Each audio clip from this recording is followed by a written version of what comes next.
आज आपण अगदी कमी साहित्यामध्ये आपल्याला रोजच्या भाजीसाठी लागणारा मसाला बनवूयात. हा मसाला अगदी थोडासा करणार आहे मी, म्हणजे 8-10 दिवसांसाठी किंवा 15 दिवसांसाठी. तर अगदी झटपट होणार आहे. आपण त्याची कृती बघूयात. आणि आता हे बघा, मी इथे 5 टेबलस्पून मी इथे धने घेतलेले आहेत आणि त्याच्याचप्रमाणे आपण इथे हे साहित्य घेतलेलं आहे.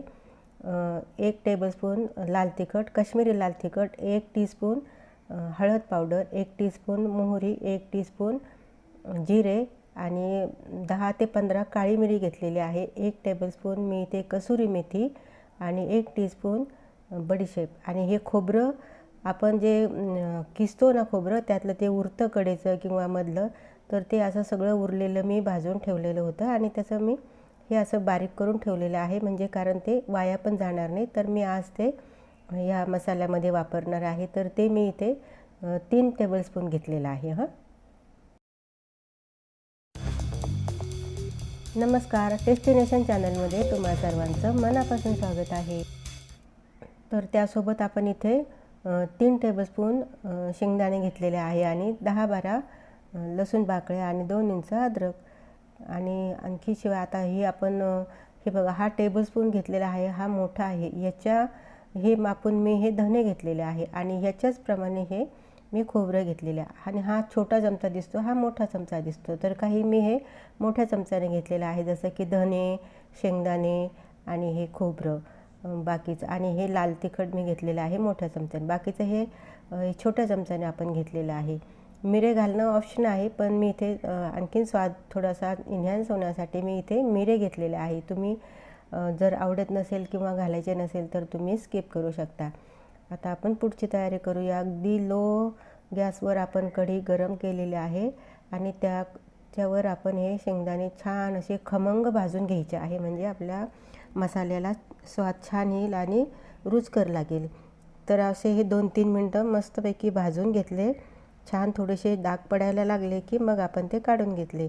आणि आता त्याच्यातच आपण इथे हे लसूण आणि अद्रक आपण भाजून घ्यायचं आहे, म्हणजे कारण त्याला कच्चा स्मेल असतो ना, म्हणजे उग्र असतात ते, त्यामुळे मग थोडंसं भाजून घेतलं की मग त्याचं ते स्मेल जरासा माइल्ड होतो.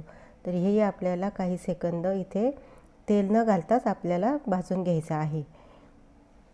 तर आता हे पण छान भाजलेलं आहे. हे आपण आता हे शेंगदाणे काढलेत ना, ह्याच्यावरच काढायचे आहे.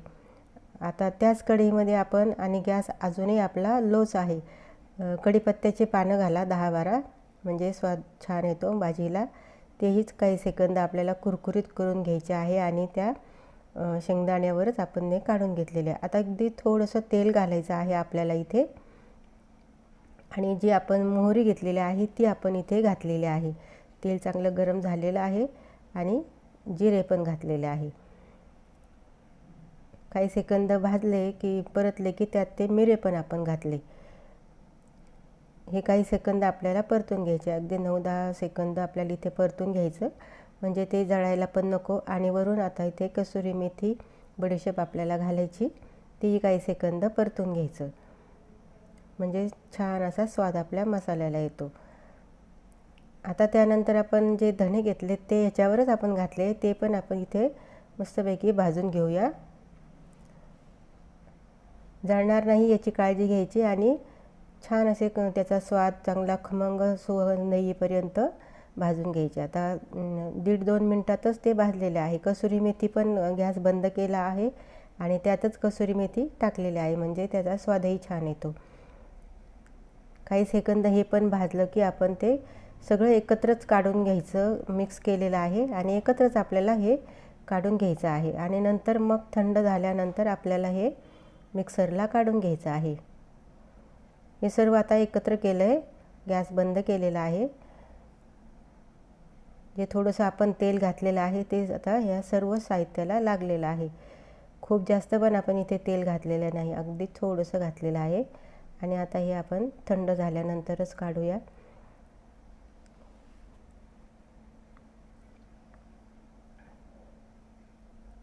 तर आता आपल्याला हे बघा थंड झालेलं आहे. आता आपल्याला हे काढताना हे जे आपले पावडर फॉर्मचे मसाले आहे हे आपल्याला घालायचे आहे. आता हे खोबरं आपण आधीच बारीक झालेलं आहे, त्यामुळे आपण काय करूया, हे काढून घेऊया आधी साहित्य, आणि नंतर त्याच्यामध्ये आपण ते मिक्स करूया। आता हे थोडं थोडं करून 2 बॅच करून आपण इथे काढून घ्यायचं आहे, किंवा तुम्ही एकदाच काढत असणार तर मोठ्या भांड्यात काढा। मी आता ह्या चटणी पॉटमध्ये 2 वेळा करून काढलेलं आहे। थोडंसं मीठ घाला हवं तर, तसंही आपल्याला हे 9-10 दिवसासाठी मसाला आहे तर खराब होणार नाही। मीठ घालणंसुद्धा ऐच्छिक आहे, तसंही आपण भाजीला मीठ घालणारच आहे। तर आता हे असं आपण थोडंसं जाडसर राहिलेलं आहे ते काढून घेतलेलं आहे। आता त्याच्यामध्ये आपण हे लाल तिखट, हळद आणि खोबरं मिक्स करून पुन्हा त्याला आपण मिक्स करून घ्यायचं आहे। थोडंसं फिरून घ्यायचं आहे मिक्सरला, म्हणजे सर्व साहित्य एकजीव होईल। हे असं आपलं उरलेलं खोबरं असतं ना किसलेलं, त्याचे थोडे छोटे छोटे तुकडे असतात, ते आपण भाजून त्याची बारीक पावडर करून ठेवले ना की मसाल्यामध्ये आपल्याला आयत्या वेळेस घालायला बरं पडतं। आपला वेळ पण वाचतो आणि बारीक पण होतो लवकर। तर हे बघा, हा असा आपला सर्व छान असा मसाला तयार झालेला आहे। हे बघा, 5 टेबलस्पून धण्यामध्ये हा एवढा मोठा मसाला आपला झालेला आहे, म्हणजे 10-12 दिवस तर नक्की जाणार आहे। म्हणजे तुम्ही ऑफिसच्या डब्यासाठी भाजी करा, किंवा रोजची आपली भाजी सकाळ संध्याकाळची थोडीशी अशी लपथिपीत भाजी आपल्याला करायची असेल ना, तर हा मसाला अगदी छान आहे। हे बघा, रंगसुद्धा छान सुरेख आलेला आहे। आता मी इथे जे आपलं रेग्युलर तिखट असतं ते तिखट मी इथे घातलेलं नाही, मी फक्त काश्मीरी लाल तिखट घातलेलं आहे। तुम्हाला जर वाटलं की आता इथे आपल्याला रेग्युलरचं लाल तिखट आपल्याला घालायला हवं तर तुम्ही ते घालू शकता, किंवा मग जेव्हा आपण भाजी करतो त्यावेळेसुद्धा हिरवी वाटण किंवा हिरव्या मिरच्यासुद्धा घालू शकता आपल्या आवडीप्रमाणे। हे बघा, सुरेख रंग आलेला आहे छान असा, आणि किती झटपट तयार झालेला आहे। अगदी घाई गडबडीत जरी म्हटलं आपल्याला तर आपल्याला किती भाजी करायची आहे क्वांटिटीप्रमाणे आपण हा मसाला वापरावा। तर हे बघा, किती झटपट ही रेसिपी आपला हा मसाला तयार झालेला आहे। आणि हा मग एअरटाईट बरणीमध्ये किंवा डब्यामध्ये भरून ठेवायचा। आणि तसंही आता उन्हाळा आहे तर, आणि आपल्याला याच्यामध्ये आपण पाण्याचा वगैरे किंवा जास्त तेल पण वापरलेलं नाही, तर हा आरामात राहणार आहे 10 ते 15 दिवस। छान असा आपण एअरटाईट डब्यामध्ये किंवा बाटलीमध्ये भरून ठेवायचा आहे। मैत्रिणींनो, तुम्हाला हा व्हिडिओ म्हणजे ही मसाल्याची रेसिपी कशी वाटली, आवडली असेल तर लाईक शेअर करा। आणि तुम्ही कसा करता मसाला, म्हणजे जीही तुमची रेसिपी असेल तर तुम्ही ती मला शेअर करू शकता, मी नक्की करून बघण्याचा प्रयत्न करेन। व्हिडिओ आवडला असेल तर लाईक शेअर करा आणि आपल्या टेस्टी नेशन चॅनलला सबस्क्राईब करा। भेटूया नवीन व्हिडिओमध्ये अशीच एखादी छानशी रेसिपी घेऊन। तोपर्यंत मस्त राहा, स्वस्त राहा, गुड बाय।